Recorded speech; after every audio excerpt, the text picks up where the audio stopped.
খেলনা মানে ফেলনা নয়, বাংলার এই খেলনা ইলেকট্রনিক্স খেলনাকে পিছনে ফেলে ছোটদের পছন্দের এখন সেরা তালিকায়। আন্তল রাস মানে এই জিনিসের চাহিদা তুঙ্গে। ছোটদের চাহিদা মেটাতে এই খেলনা জিনিসের বিপুল সম্ভার নিয়ে ভিন জেলা থেকে বিক্রেতারা আসেন হাওড়ায়।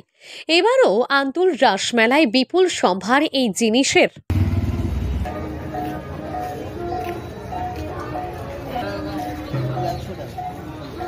এখানে একটু বেশি বিক্রি হয় এই মেলাতে, এখানে একটু বেশি চলে আর কি। এখানে ঐতিহ্য হচ্ছে আপনার এই বাদাম আর এই আপনার ঢাকগাড়ি। আন্দোল রাস মানে 5 থেকে 7 হাজার পিস বিক্রি হয় এই খেলনা। মেলার কদিন প্রতিদিন শয়ে শয়ে বিক্রি। মাত্র 20 থেকে 22 দিনে 1.5 লক্ষ থেকে 2 লক্ষ টাকার খেলনা বিক্রি।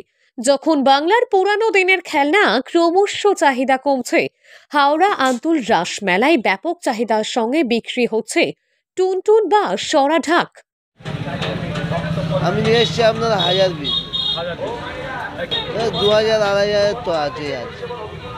আপনি কত বছর এখানে আসছেন? 15 বছর। সরা ঢাক বা টুনটুন গাড়ি শৈশবের দারুণ আকর্ষণের। মাটির চাকা, পাটের দড়ি আর শৌখিন বাঁশের কাঠের 2 চাকার গাড়ির উপর মাটির সরার উপর চামড়া বা প্লাস্টিক পর্দা লাগানো ঢাক।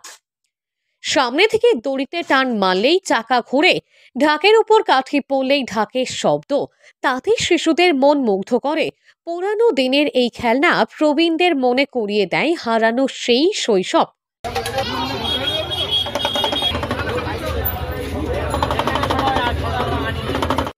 বাবা ঠাকুরদা ফাকুরদা সব করে গেছে, মানে এর চাহিদা আন্দোলনে কমেনি? না, এর চাহিদা কমে। মাল তো শেষ করতে হবে, আপনার মেলায় তো হোক আর আপনার পাড়া ঘুরে হোক, শেষ তো করতে হবে। আন্তল রাস মেলায় প্রতি বছর চাহিদার সঙ্গে বিক্রি হয় এই খেলনা। দক্ষিণ 24 পরগনা থেকে 5-7 জন বিক্রেতা আসেন প্রতি বছর। প্রত্যেক বিক্রেতা 1 থেকে 2 হাজার পর্যন্ত এই খেলনা নিয়ে আসে। এই খেলনার দাম 30 টাকা প্রতি পিস দরে বিক্রি হচ্ছে। হাওড়া জেলার রোগচরকের মেলায় বাংলার এই খেলনা চোখে পড়ে।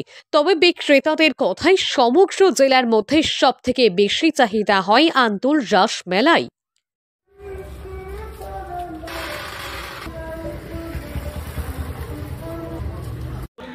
আন্দোলন রাসের মেলা আপনার 5 তারিখ থেকে আরম্ভ হয়েছে, আপনার 22 তারিখ বন্ধ হবে। হাওড়া থেকে রাকেশ মাইতির রিপোর্ট, লোকাল 18 বাংলা। এইগুলো